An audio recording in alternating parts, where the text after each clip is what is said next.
Right. Hey everybody, I'm Joel. I am excited to start building today. Couple things set up here.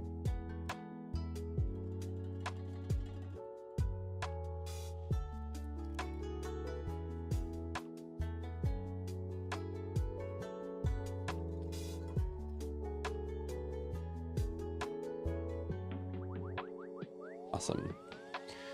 Okay, so today we're going to be working on Caprese, which is my latest.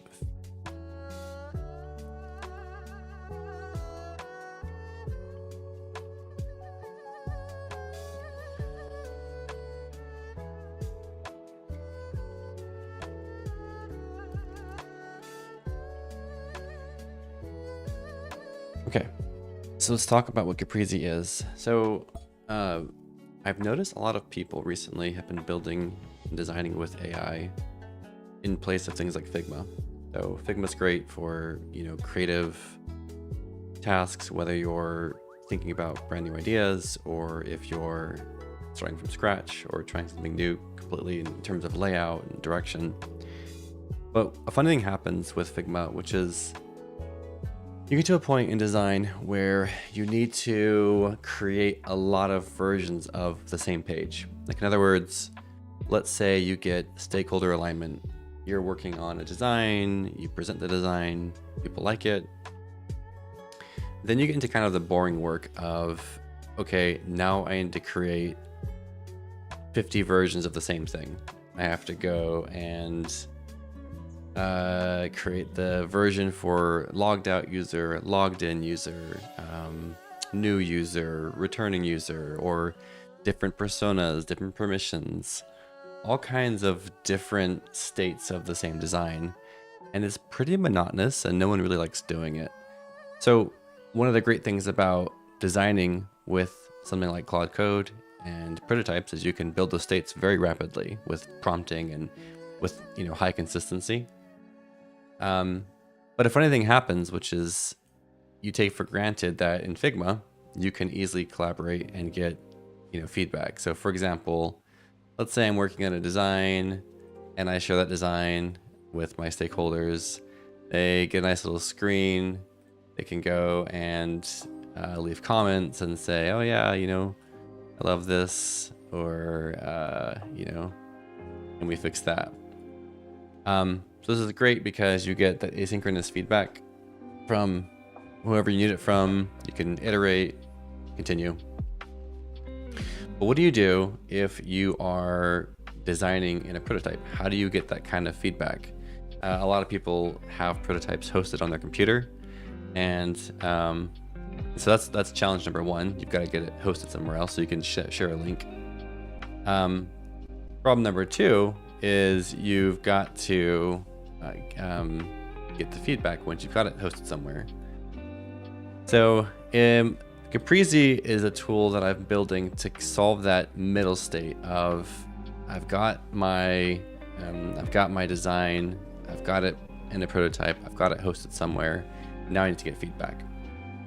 So I've been working on this for a week or two, and I've got some features I want to work on today.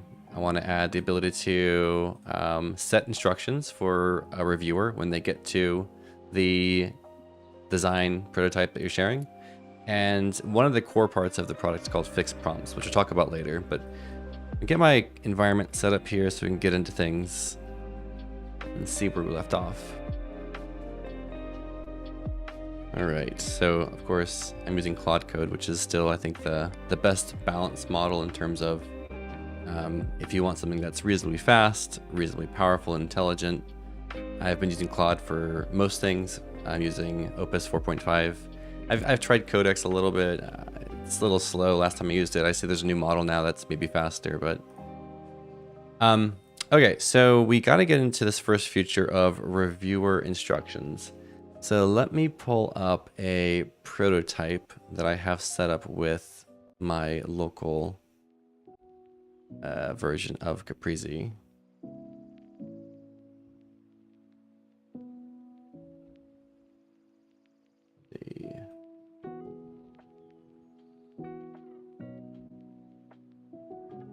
Grab my password.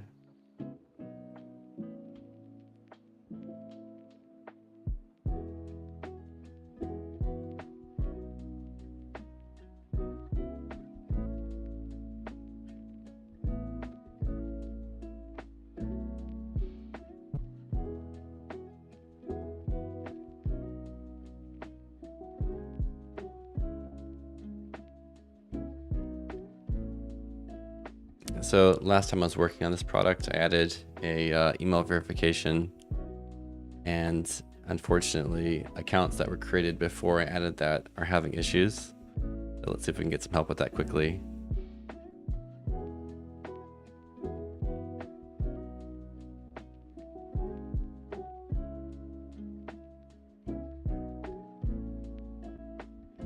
Let that run.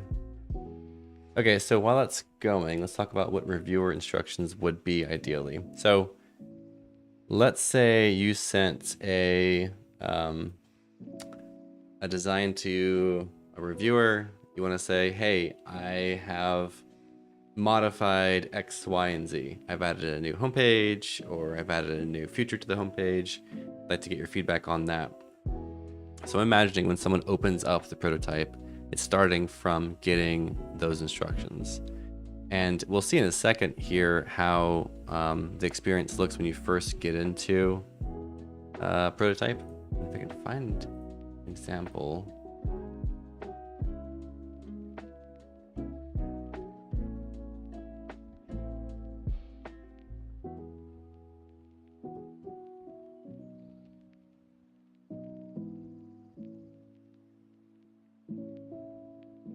I always run Claude with skipping permissions, which so far has worked pretty well for me. I haven't had any major issues from it.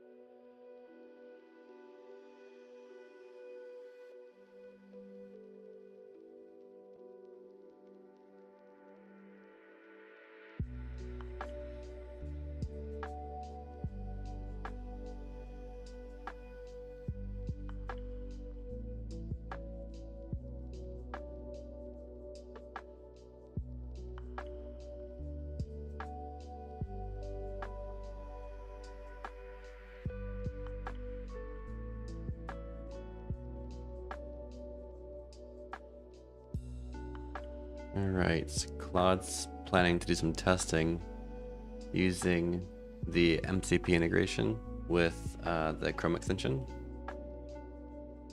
It's got a test account that I set up previously, so it should use the credentials I've got saved to see if it works. Let's see what happens here. It's pretty cool, but it's a little slow.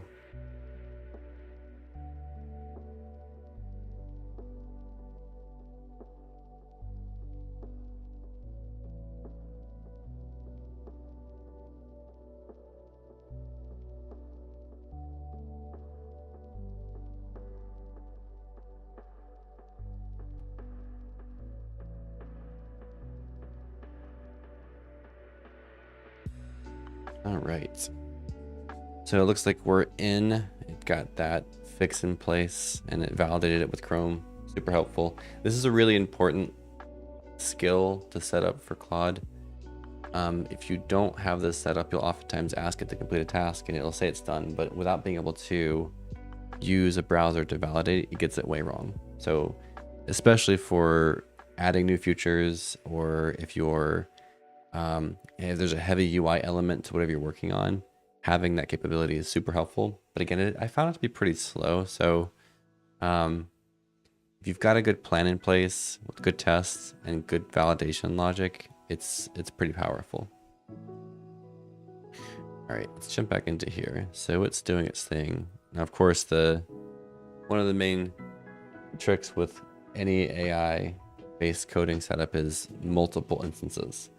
Because if you were sitting here waiting for this to finish before you get to the next thing, you'd be waiting a very long time. So you know, I'm using Antigravity to manage my terminals and give me access to all my files. And in this case, I've got the local server running where I can see my logs. I like this setup a lot. I don't care for using terminal directly, or there's some terminal variants that I've tried, but I've just found it easiest to use a nice IDE.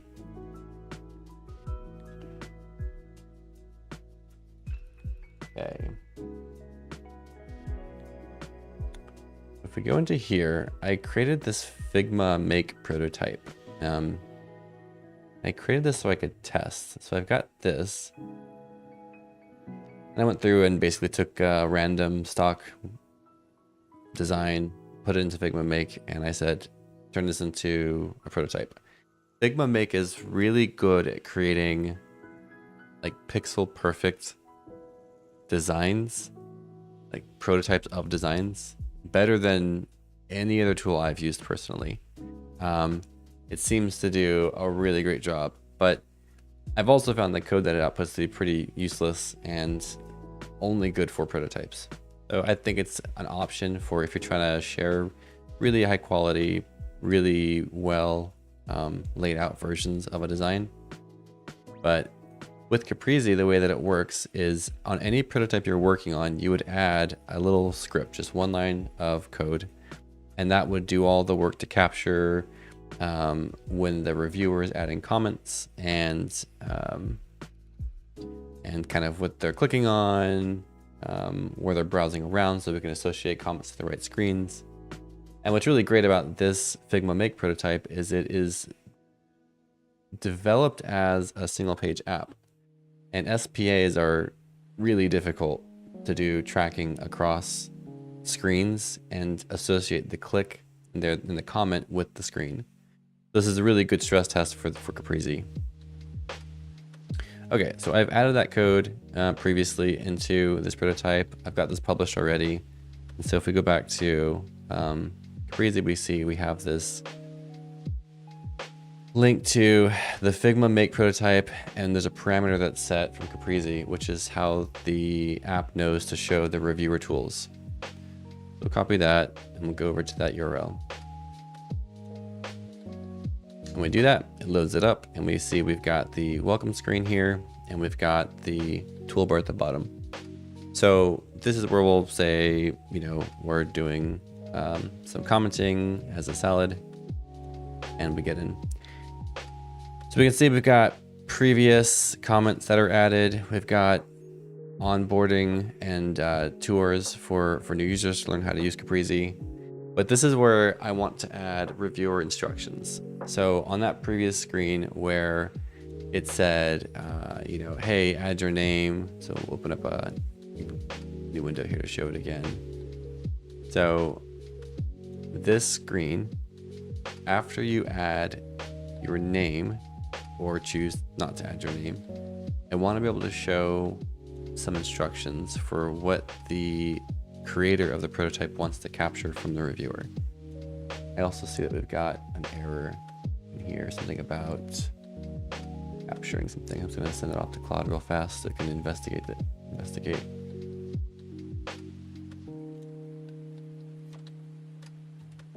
Okay, so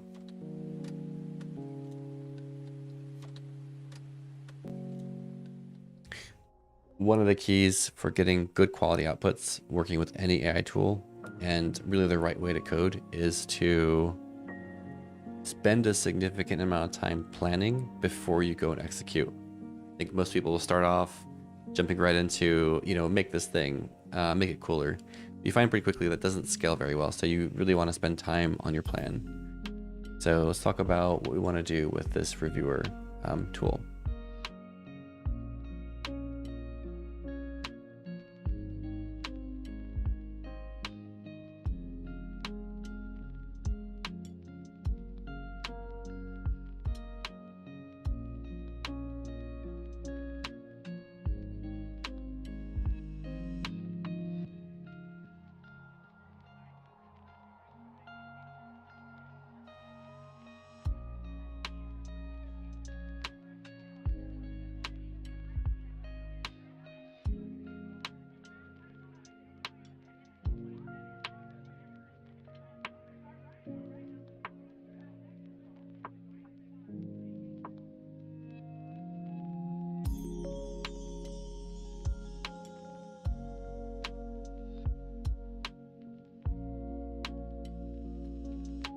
Now in Caprese, there is a versioning system. So as a builder, you have the option of launching new versions when you release new updates. And so this would be used, if you have your first version, you share it, you get your first round of feedback, you make your iterations. When you publish the next version, you would want to have a new batch of feedback. You want to have a new clean place for people to leave feedback. So we want to make sure that the instructions can be changed, because you can imagine version 1, I want general feedback. Version 2, I iterated on a particular part of the app. I want feedback just on that part of the app.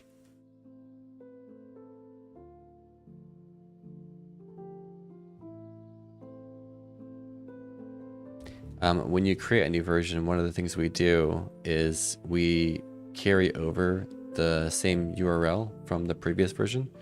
The presumption is that you're publishing to something like Vercel, and the hosted URL isn't changing between versions on average.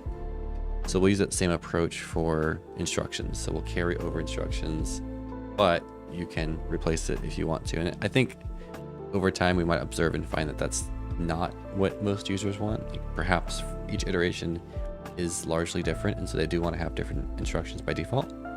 But for now, we'll just keep that consistent behavior.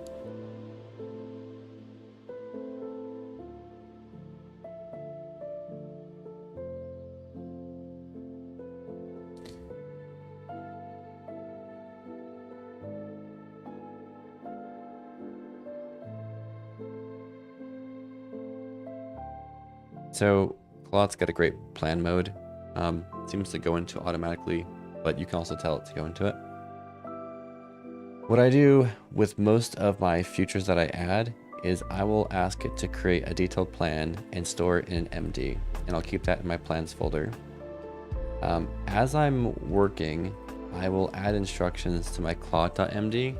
Like I'll often find that a plan will miss something, or I'll want it to repeat a certain behavior. Whenever that happens, I add it to Claude.md. But for new plans, especially for medium and up complexity features, I always start with a new plan file.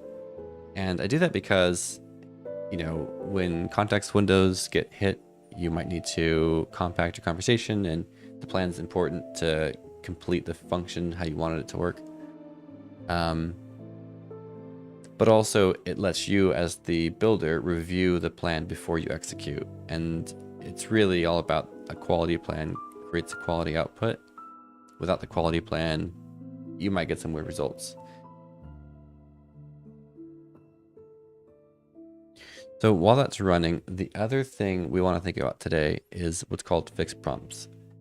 So the idea is that, let's say you're going through and getting a bunch of feedback. So I was testing on this Figma make prototype. I've got some feedback. Love these colors. There's a bug with this number, whatever the case. And so what we want to do is, in a perfect world, there's a loop. There's an iteration flywheel. So I release a new feature. Reviewer looks at the new feature. They leave feedback. I get the feedback. I synthesize it.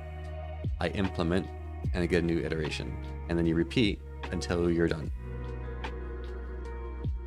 So in that loop, we're focused on the capture feedback step right now. So I share the prototype, I get feedback. And that's where Caprese is trying to be excellent to start.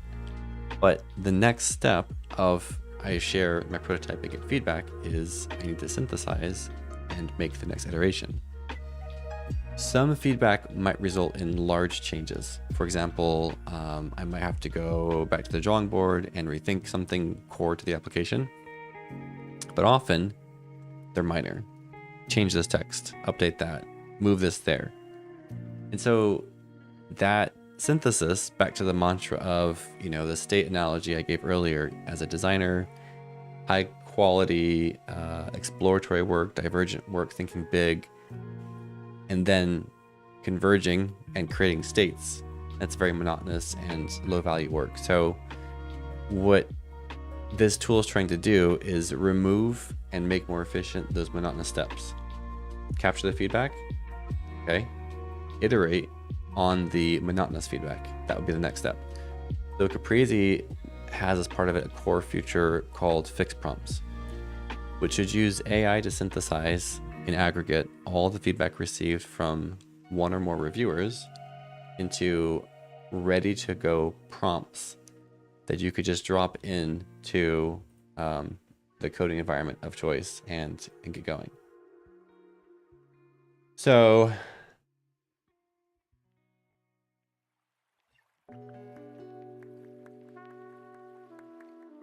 for that to happen, step one is getting all the feedback captured into a way that we can synthesize it, which you've already got that working.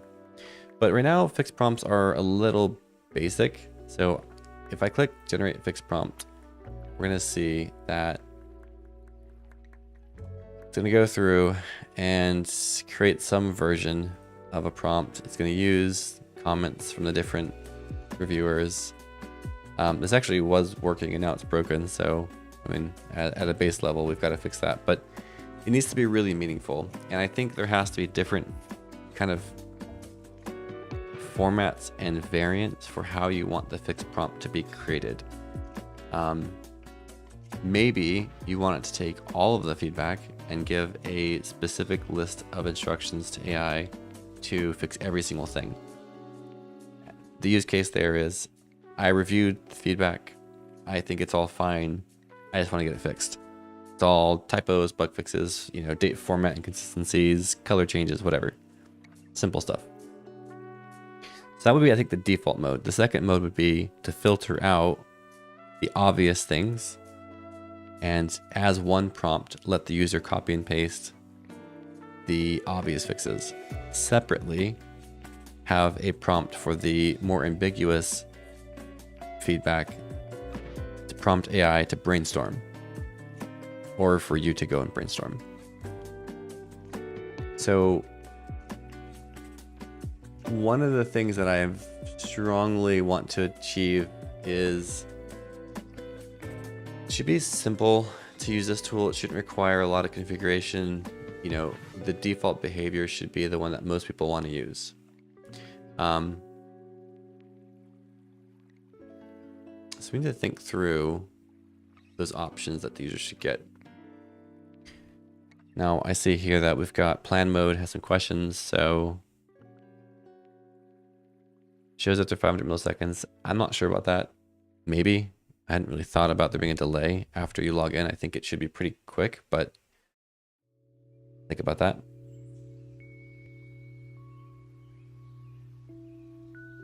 Looks good. Okay. So we're gonna say once per version per, I'll say per reviewer, but I guess that's sort of intrinsic. Let's go back here. It's fine.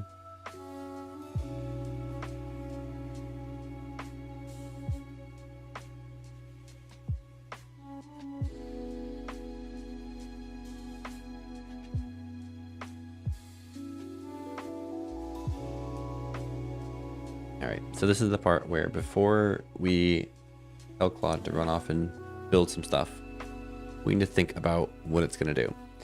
So one of the things that's been really interesting in design with the rapid advancement and adoption of prototypes is it's really easy to make stuff. Now it's great. It's great that it's easy to make stuff. However, in a traditional design process, there's a series of steps that take place, and many of them are sort of forcing functions to make sure that the thing that you're making is worth making. You can think about it like this. As a designer, you get some set of requirements, and maybe you go in Sketch, and maybe you go straight to high fidelity, but along the way, you're thinking about, okay, step one, I need to have this input, get this information, then I can move to this step, or maybe I do it all on one screen, whatever. Sort of that thinking applies pressure and friction to the requirements in a really healthy way. For a number of reasons. One is it's just going to be a lot of work for you to go and make a bunch of screens. And if the requirements say hey, user wants to do X, so we need screens 1 through 10. The designer, you might say, well, 10 screens is a lot for what seems like pretty basic flow, so let's cut it down to 5. Let me start to play with that concept that, can I do it in 5? Can I do it in 3? Do they need all the information? Can we automatically assume some of the information and pre-fill it? So that thinking is important in creating simple, high-quality experiences. And in a world where you can create super fast with AI, some of those filters go away. So I look at reviewing plans from a design perspective as one of the filters that you want to make sure to keep in place from this classic design process. Let's take a look at this. So the widget, when it says widget, it's referring to this thing down here, this green thing. This is the standard reviewer widget. So it's talking about modifying this. I don't know what it means by expose instructions in the widget. We'll have to ask about that.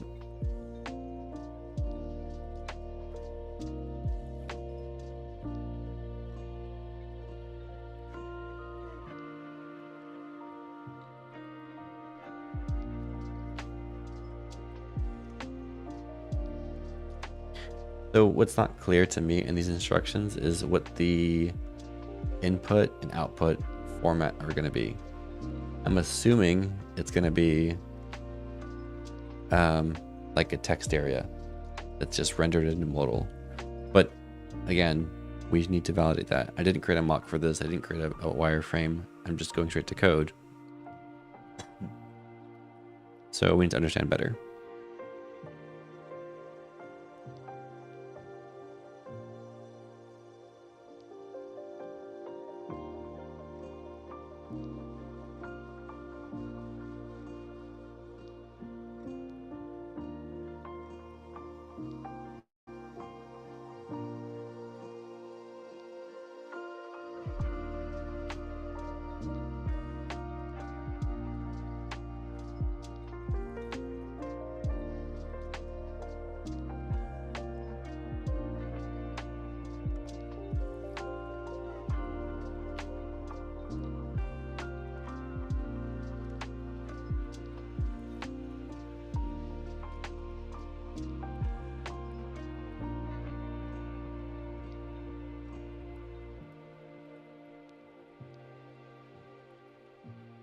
This is the part earlier I was saying I want to automatically carry over the instructions. So we don't need the checkbox.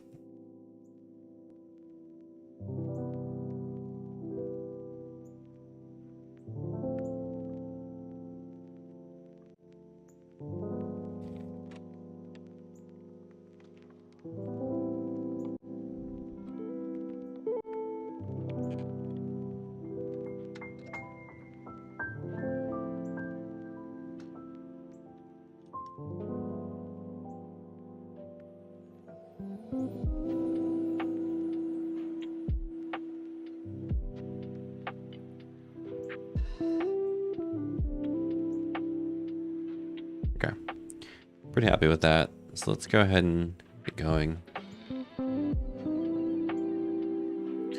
Now let's go back to fixed prompts. So like I said earlier, they're not even working right now. They're totally broken. So we've got to figure that out. One of the things in Claude that's pretty useful is like if you're doing something like fixing a bug and you've completed that and you want to move on to the next thing, you can issue the command /clear, which clears the context back down to 0. This saves a lot of tokens. So if you have a small plan, you're trying to be really thoughtful, or if you're using API billing and you're trying to avoid, high costs, like it's good to clear when you're switching topics. So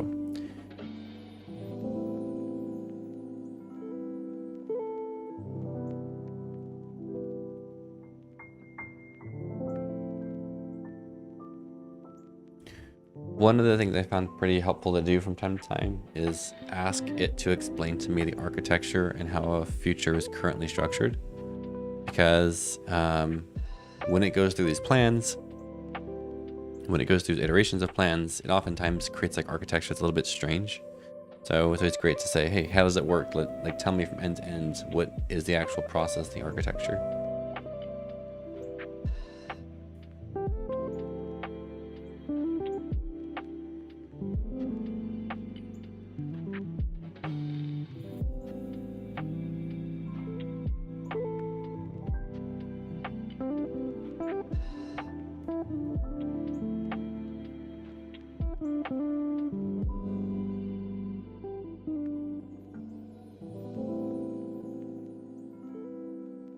Right now, with his extra credit features, when I'm not streaming, I would be doing like 8 things at once. I think it would be very difficult to talk about doing 8 things at once. It's hard enough to track doing 8 things at once when you're working on them.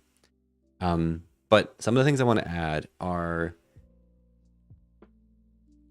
email digest as a delivery format for comments. Like I had one person I was working with who had sent them a prototype using Caprese. They left like 50 comments, which is great, but they're all one-off emails right now, very noisy. And frankly, like when I got them, I can't do anything with them at the moment. I'm busy. So a digest or some kind of like bundling by reviewer, by time period, you know, maybe daily digest to start with. There would in the future be user preference, but I'm not going to overbuild that right now. I just want to make sure it's not noisy to the point where an average user turns it off for no reason. I want to make sure people are leaving it on, getting value out of it. If not, just we shouldn't have it.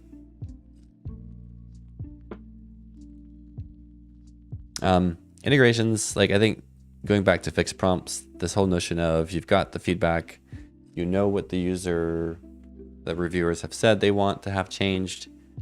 We want to make that information as modular as possible.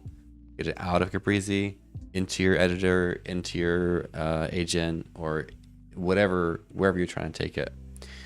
So if you're tracking issues, and you might be doing that with Linear, Asana, whatever tool you use, an integration to go from aggregated, synthesized reviewer feedback into what that looks like from like a new task. Something I want to explore. But I think right now I'm really trying to make Caprese work really well for the core use case of I share a prototype, 1 line of code, I get feedback. Interestingly, when I was building this, I had 2 options I struggled with which to go with. One was a script embedded in each prototype, which puts a little bit more friction on the builder, a little bit. Or I could do a browser extension, which puts a little more friction on the reviewer. So I went the route to put more friction on the builder. Plus, going back to like hosting strategy, typically you're publishing new versions and the URL isn't changing. So it really is a very small amount of friction for the builder, and it saves all the reviewers from having to install extensions. I think is a much better experience if we can get it working completely reliably. It works like pretty well, but you know, nothing's ever perfect. Okay, so we've got back the information for how fixed prompts work. You see this is broken right now, which is true.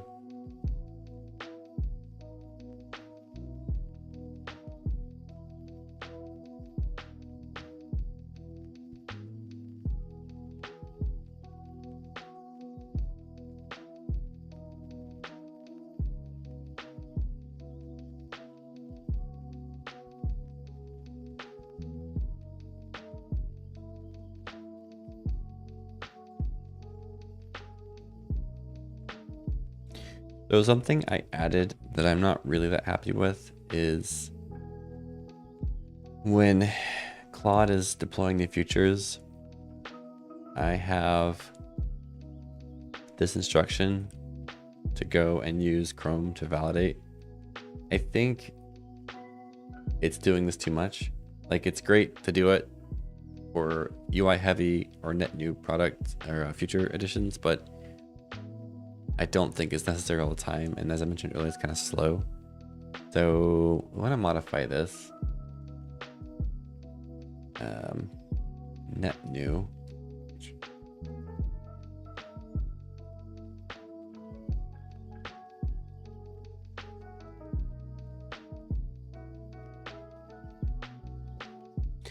I said that already, and it's funny because it was doing a lot of testing when I did not specify it. So let's add a little more clarity.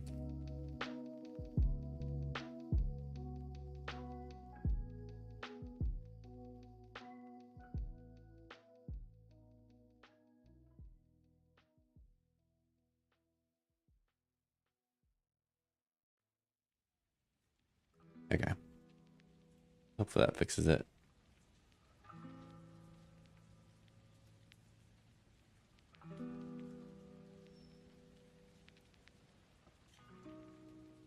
So I'm going to turn on, I have this browser extension, Dark Reader, which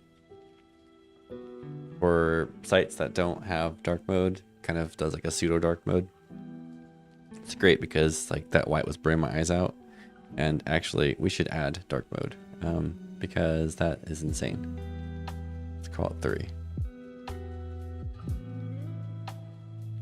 So it'll save us all a lot of pain and suffering.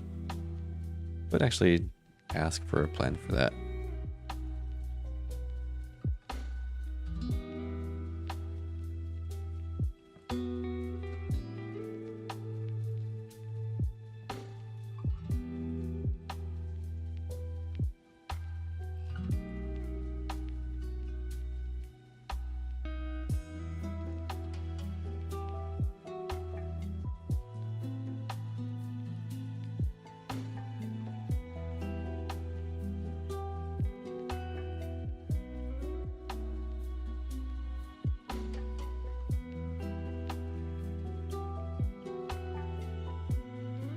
Let's let that run.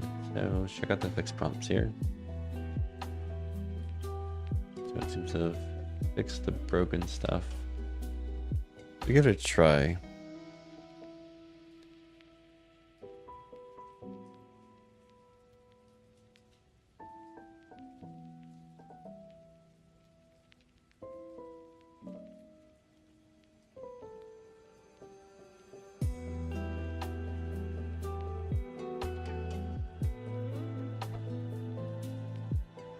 Okay. So we see that it has different sections for priority. And the way it's set up right now is like feedback, which is synthesized and understood to be super high importance. It puts in one prompt, medium priority, another prompt. I don't think that's the only way that I might want to take feedback I receive and prepare it to be implemented with my agent. So I think there's probably by priority, there's probably by, you know, like clarity. So is it very clear what the reviewer is saying versus is it more ambiguous? Maybe some other ways too. So let's brainstorm with our buddy Claude here.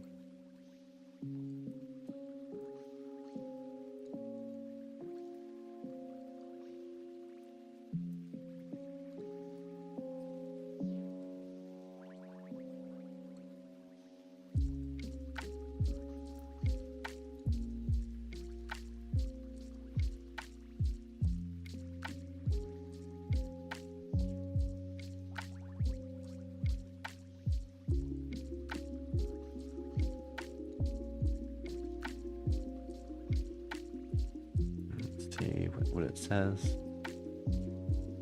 Okay.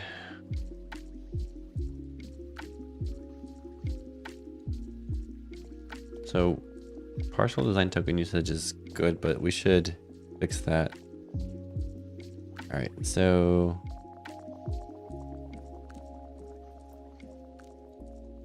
we'll ask it to fix the centralized tokens while it's in there.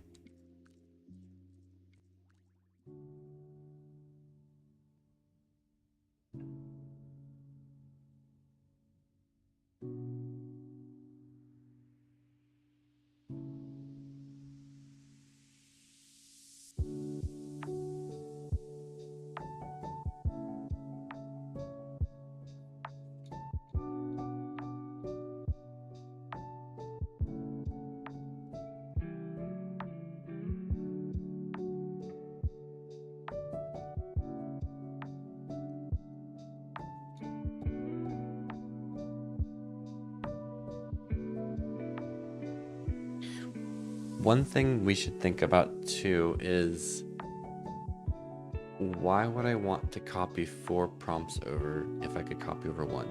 You know,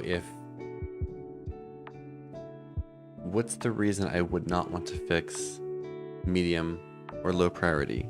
I think like the more configurable and custom approach here is just to let the builder select which items it wants to add to a fixed prompt. So it's like, you know, adding items to a cart. This is not realistic feedback, but you know, imagine I had a bunch of feedback I got. I think I have an example. Yeah, so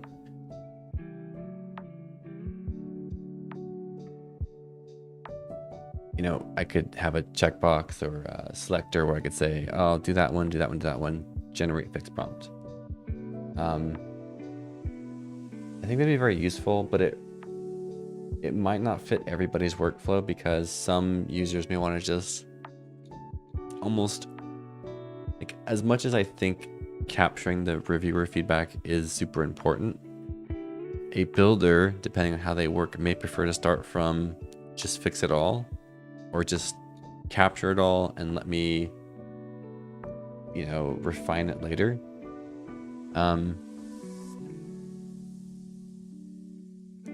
So what else it suggested here?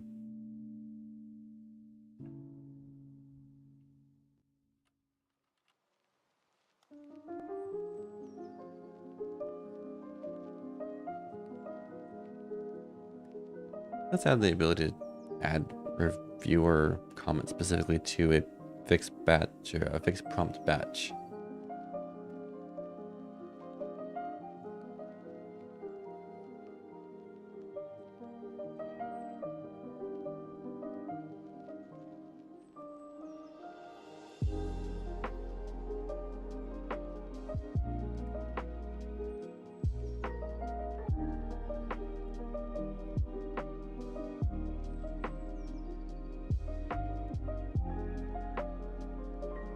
So on Caprese, live today, you can go and sign up and for free use the tool for a couple projects. Give it a try if you're interested in capturing reviewer feedback on coded prototypes. But one of the features I'm working on is that some reviewers would prefer to provide their feedback with their voice. So, you know, if I'm on here, I might say, you know, add this feedback here, over here to my inbox, add some feedback here. I can use this tool to do that. You know, this is wrong, whatever. However, there's this feature where you can instead go into a feedback recording session. I won't go into it now. I don't want to mess up the stream, but when you click that button, it takes you over to a new tab where you have to give permissions, and then select which tab you want to share. And then we record that. We record that tab contents along with cursor position and the audio. So no video, just no video of the person, just their screen. That video is submitted, and then we have an entire workflow that I've built that takes that, compresses it, analyzes it, identifies segments that have useful instructions or feedback, crops those video clips, and presents all of it in aggregate back to the user as multiple pieces of feedback. So for example, I don't think I have one here, but I think I might have done some of my testing over here. Yeah. So the user, you know, went through and let's say said, I don't know what to do on this screen. It creates a clip of that part of the video and shares it back to the builder with instructions on what the user was saying, and even a little bit of analysis on what they intended to say.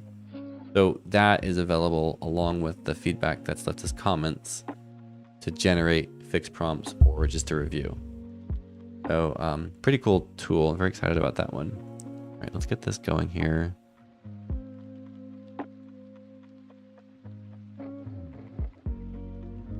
So while we're adding a dark mode for the app, I don't actually want to change the UI on the reviewer experience. Um,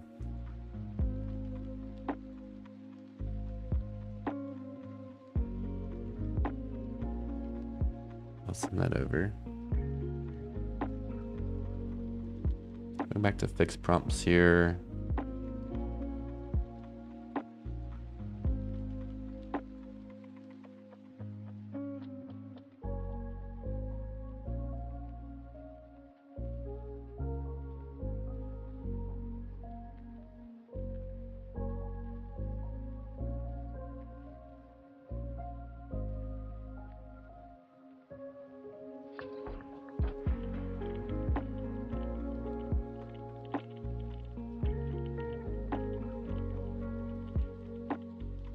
I don't know what's happening. All right.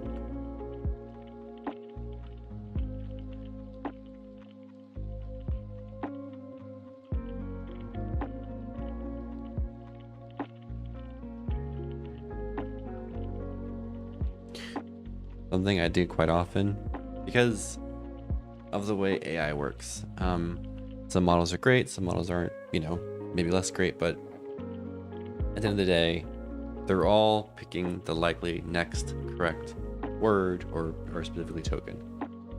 And so they don't have a good ability still to review their answer in full without an additional loop on top of it. So you'll hear like strategies like 2-pass, 3-pass generation. The idea being that after you create your answer, review your answer in whole, and then fix issues with your answer. And so I find that when adding or making substantial changes to a product, even like just to the design, so here we're adding dark mode, it easily could have missed something. So we're going to ask it to review the plan for gaps.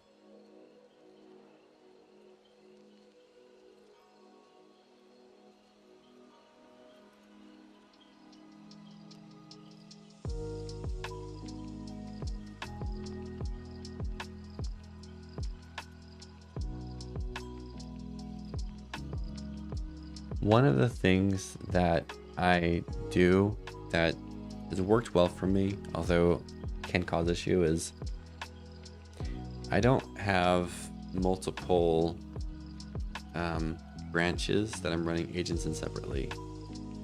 For a couple of my products that are further along and more mature, I've done that approach. So I want to make very specific and controlled modifications. I'm sure if you're using Claude or some other model in a large established code base, that you'd want to take more of a thoughtful approach. For these smaller products that are earlier on, a little more caution to the wind, just going fast here.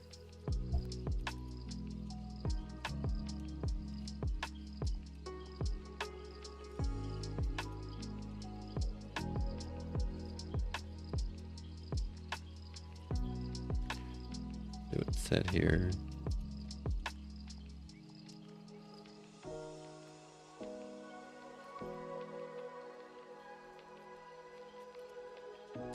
So, I mean, here's an example. I said, go and see if you had any issues. And it said, oh, I found 20 gaps, of course. And so I'm going to have it do it again.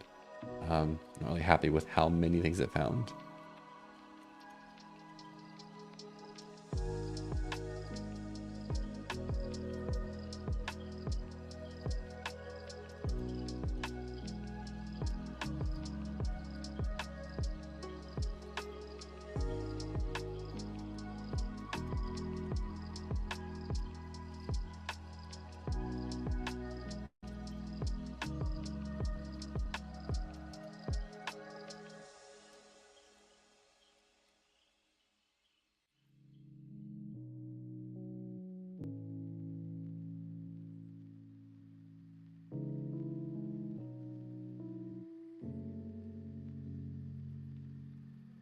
I have these ember mugs, and they're always really hard to turn off. Like, if there's like warm liquid inside, they don't want to go off. It's kind of annoying because towards the end of drinking, it's like the tiny bit of liquid gets super hot. You you want to turn it off, but it makes it pretty hard to do. Maybe it's user error, I don't know.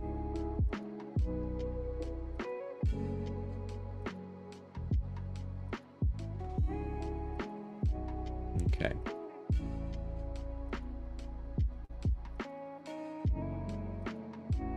We'll do a 5. See, I had not thought about this. So in my head, I was thinking of like analogy of like adding to cart, right? Like an e-commerce space where you are adding items to the cart and then checking out. This is a much lighter weight interaction though. It's free for the user essentially to generate or to iterate and generate again. So we are going to optimize for speed.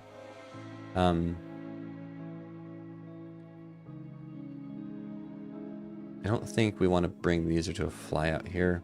I mean, the flow for most fixed prompts is going to be just going in here, pressing a button. I think we want to batch it and make it available on the fixed prompts tab. Okay, so that works.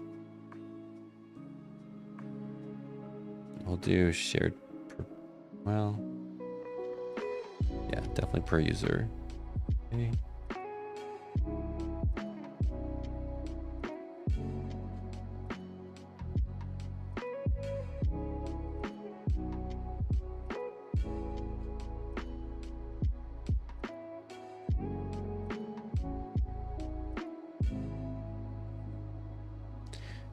This is one of those things, you know, going back to when do you use AI versus when do you use Figma.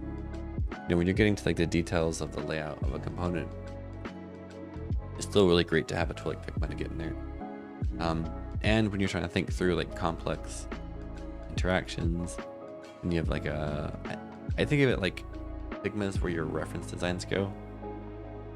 Claude or preferred tool of choice is where your state-based design goes. So, you know, I think the reference includes the design system, tokens, colors, styles, fonts. Reference designs are per product, or if you have a larger product, per feature. So, you know, maybe you're adding a workflow. You should have a couple screens of that workflow. You can think about layout and structure and kind of visual hierarchy. Then, once you kind of have it in a place where you feel good about it, get into Claude. The Figma MCP works reasonably well. It's a little bit hamstringed, but it works reasonably well. So use that to kind of generate those states more quickly.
One of the funny things is that plugin I'm using in my browser conflicts pretty bad with sites that have dark mode themes. Sometimes it detects them, sometimes it does not. If we turn it off here, we can see the dark mode theme coming together, so it's great.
Okay, so we've got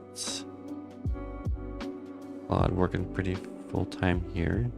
I think I was just looking at was the marketing site.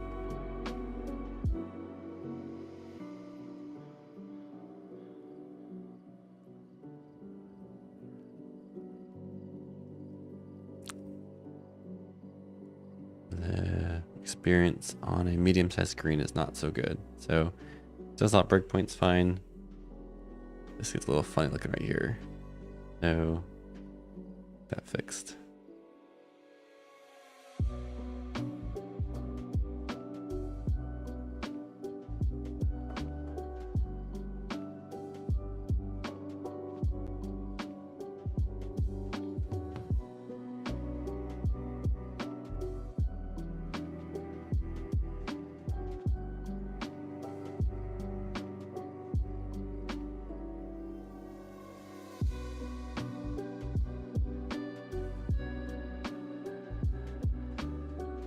So screenshots are a really useful way of communicating with Claude. As you saw earlier, you can use the Chrome integration. It's just kind of slow. For quick bug fixes like this, I just take a screenshot.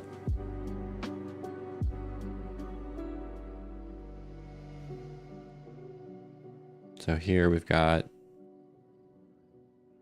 Claude's doing some testing in Chrome. We can check that out if we want.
It gets it fixed here.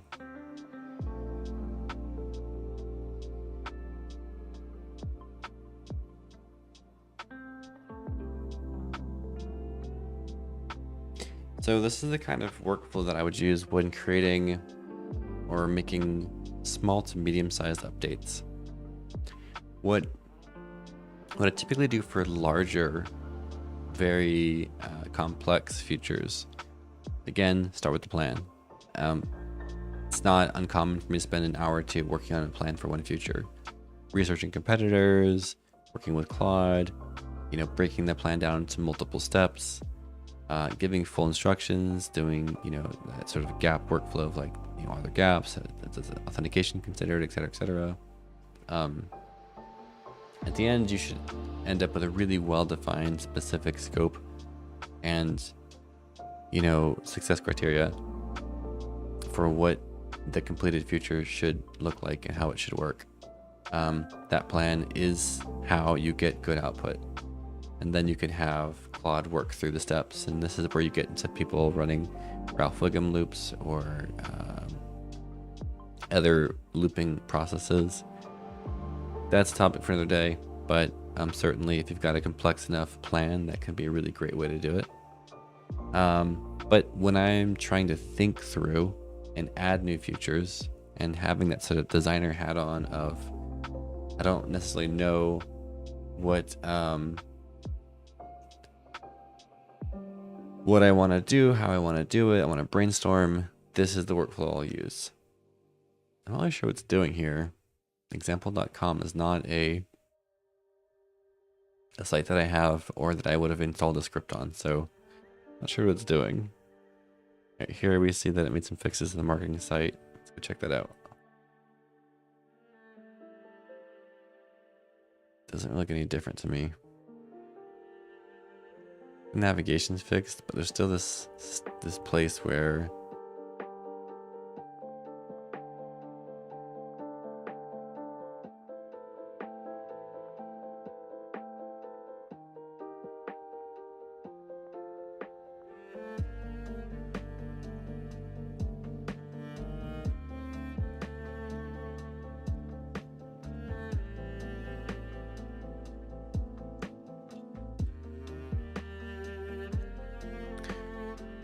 also looks like the border radius for the hero image is clipping kind of weird on smaller screens. I guess it's staying static here.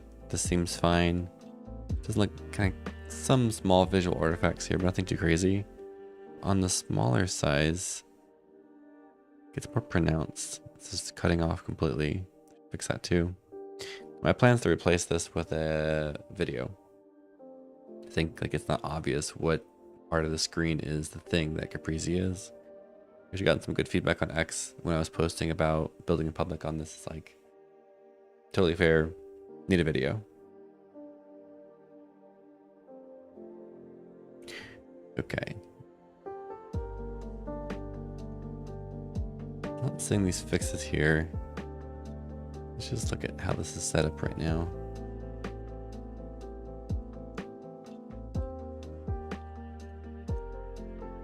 I think it's like this padding is just insane. Yeah, like that would look fine. So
okay.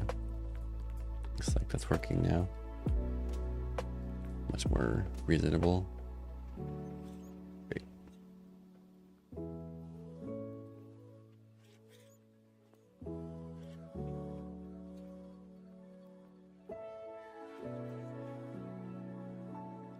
So I'm getting close to the end here, but I still see all of the text has the wrong color. So I anticipate we'll have to instruct it to fix that. But it does say it's testing in Chrome. You'd think it'd pick up on that pretty fast.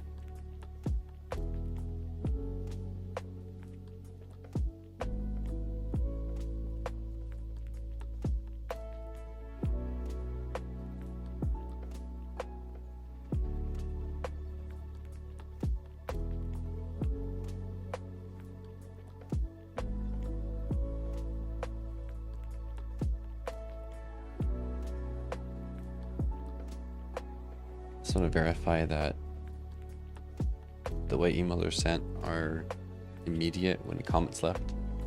Might be really easy to batch them to a digest.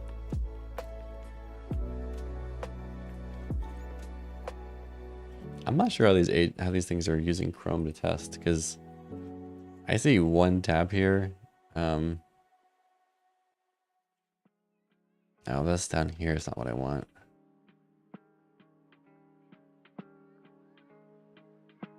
Yeah, that's a problem.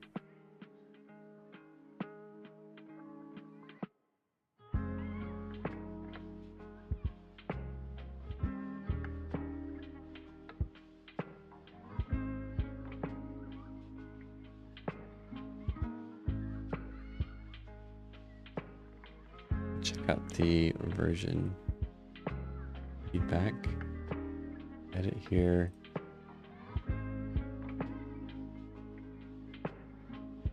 Yeah, that works.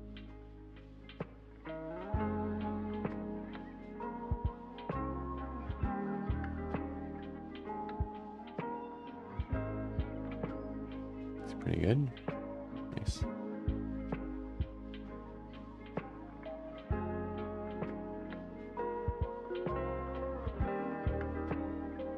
I'll oftentimes do this. It's like, okay, it looks good. Did we miss anything? Any issues that we should be thinking about?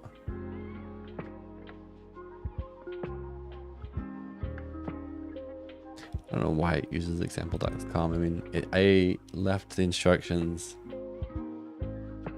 that if you have to test in Chrome to use localhost. I think I even created a demo prototype in the code base for it to use for testing like normal apps and SPAs. It never uses it. I should work on that. Okay, so it's telling me dark mode implementation is complete, but as we can see here, that is very obviously not the case.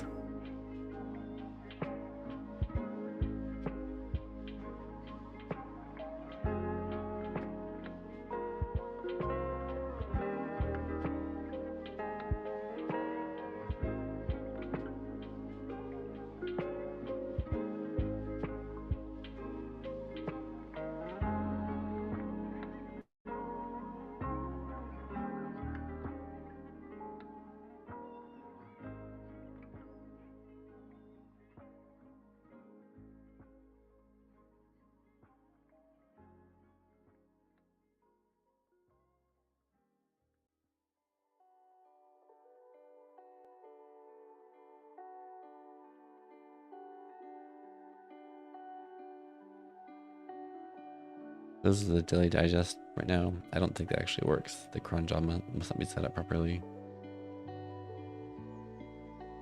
I'm not even sure what this would be.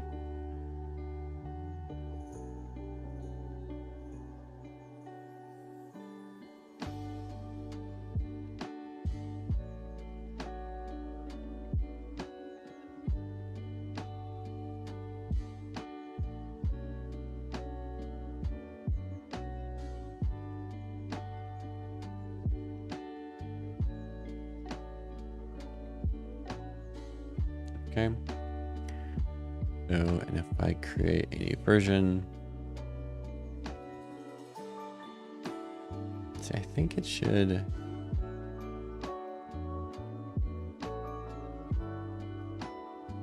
didn't ask me for review instructions. Interesting.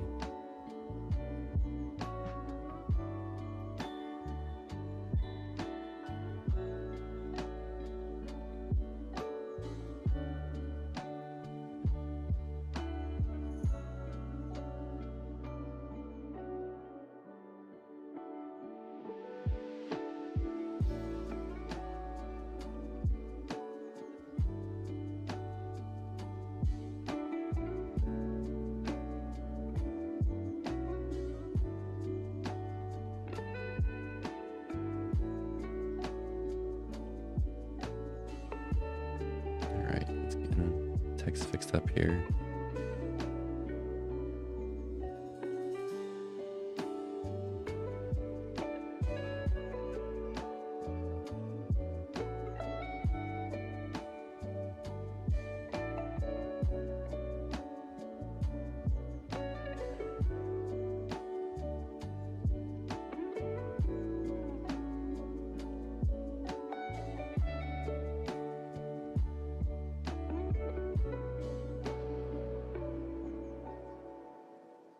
Oftentimes I'll get a like next change queued up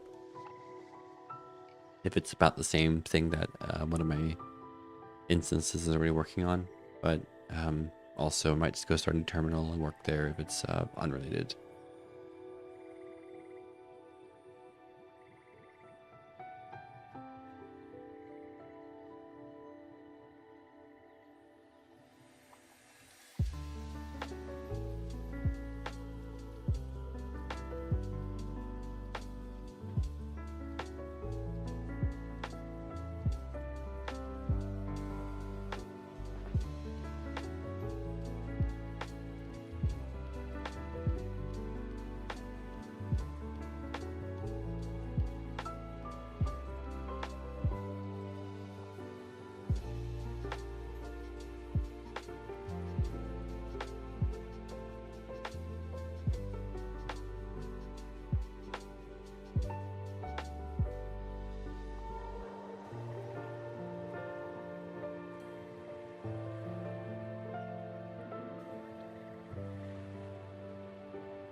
Looking much better, but there's still problems.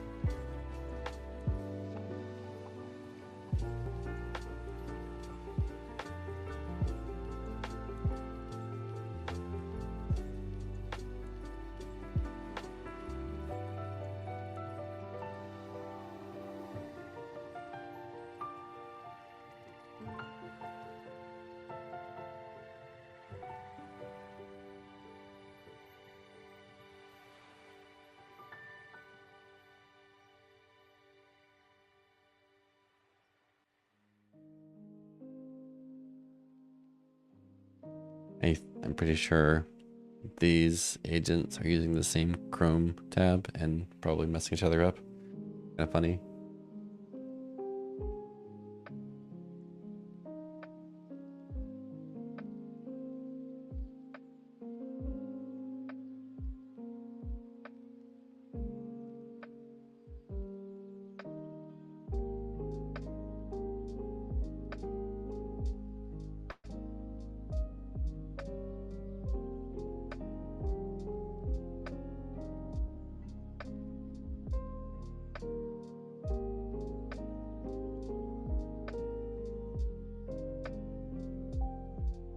Make sure the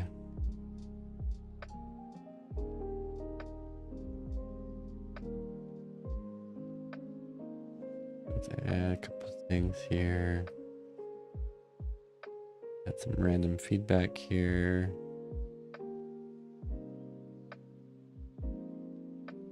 All right, add that to the queue.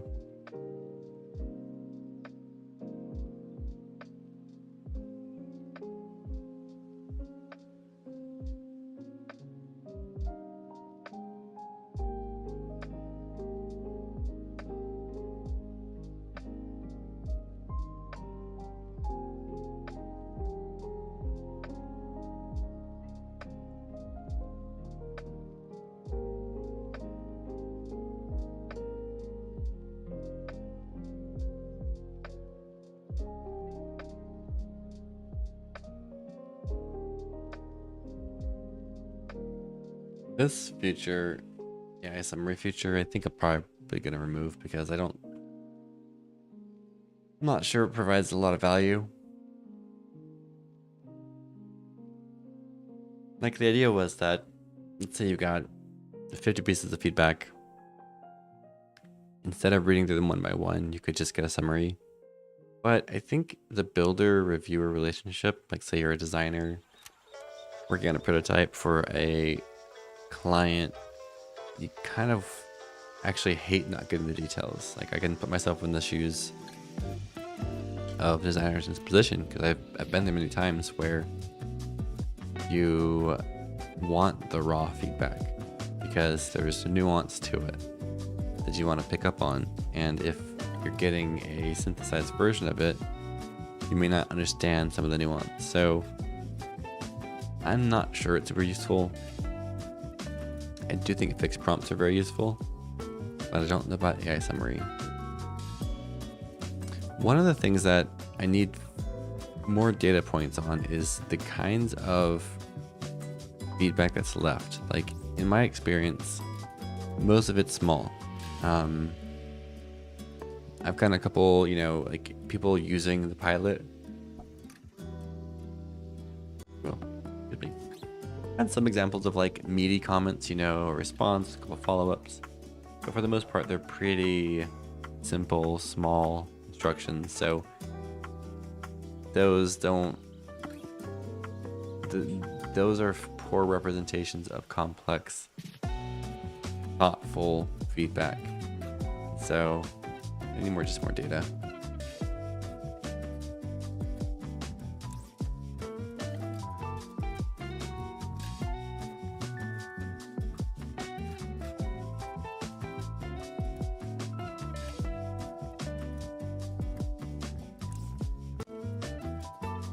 Probably need to select all. Some indication when there are things in queue for fixed prompt. Also, dark mode for badges.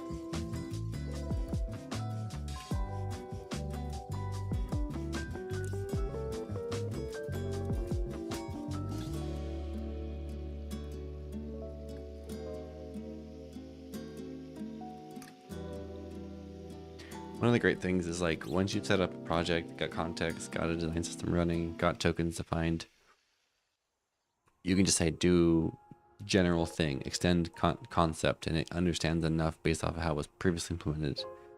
Definitely think that with AI products and just AI coding, starting from a good foundation is critical, at least a decent one.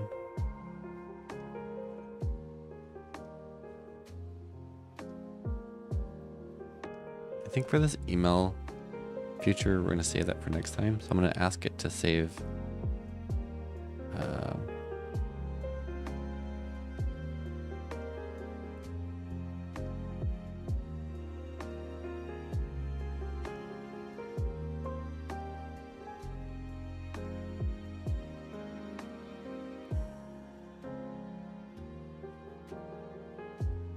so what's happening here is a test user did not have sufficient permissions for something Claude was trying to test. So it opened up Prisma, and it did so in my default browser, which is not Chrome, and now it's confused. Oh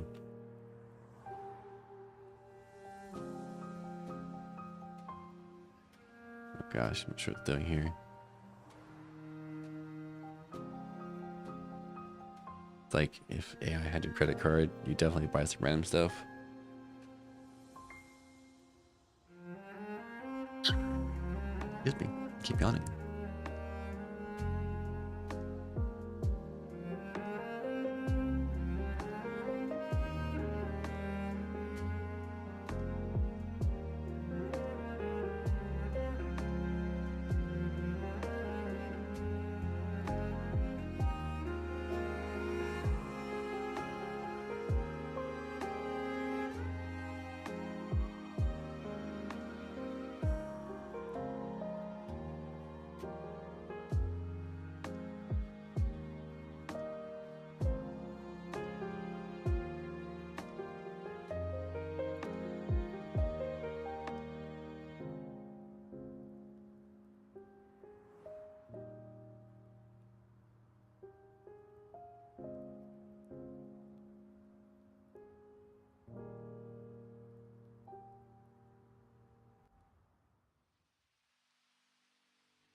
Okay. Dark mode added for these. Let's go test out adding some of these.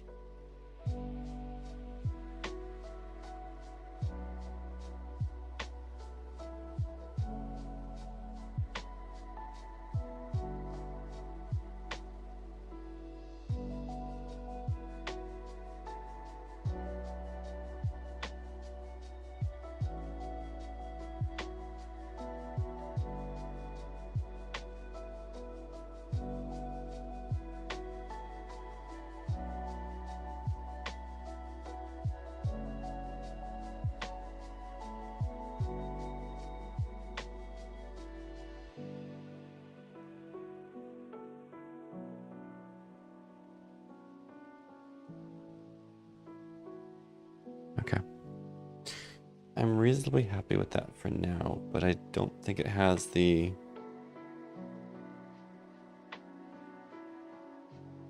features that I want in here.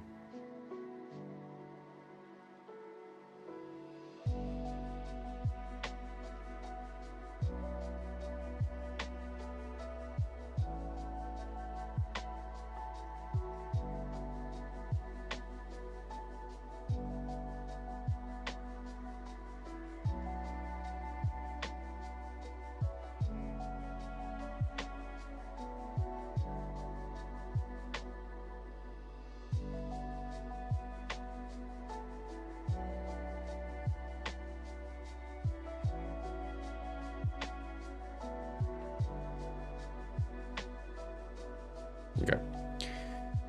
So we have that plan saved. We will come back to that later. Like I said, I keep everything under plans. This new plan here.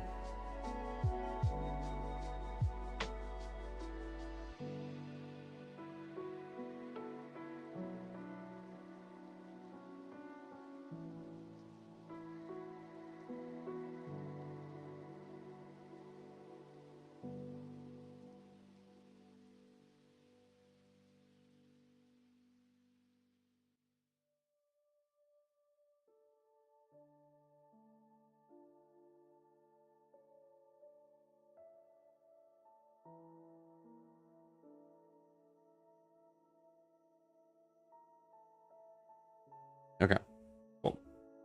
So we've got today on Caprese, reviewer instructions added. We've made progress on fixed prompts. Claude is still going through and doing its testing, so we're gonna let it finish up. It's gonna take quite a while. And we added dark mode. So we got done what we wanted to get done. Next time, we'll work on some integrations, get back into Email Digest, think through that whole system, and maybe even get into the expanded annotation tools. Awesome. Well, thanks y'all for joining, and until next time.